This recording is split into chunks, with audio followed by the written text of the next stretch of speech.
అమ్మ 9 నెలలు మోస్తే నాన్న 25 ఏళ్ళు. రెండూ సమానమే అయినా నాన్న ఎందుకో వెనకబడ్డాడు. ఇంట్లో జీతం తీసుకోకుండా అమ్మ, తన జీతం అంతా ఇంటికే ఖర్చు పెడుతూ నాన్న, ఇద్దరి శ్రమ సమానమే అయినా అమ్మ కంటే నాన్న ఎందుకో వెనకబడ్డాడు.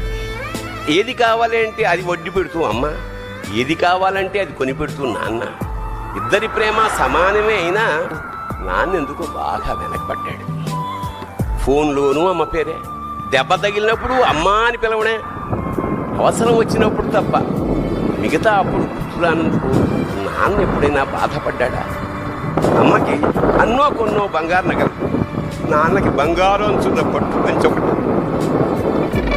నాన్న ఇలా వెనకబడిపోవడానికి కారణం ఆయన మా అందరికీ వెన్నెముక కావడమే. వెన్నెముక వెనక ఉండబట్టే కదా దన్నుగా నిలబడగలుగుతున్నాం. ఇదేనేమో నాన్న వెనకబడిపోవడానికి కారణం.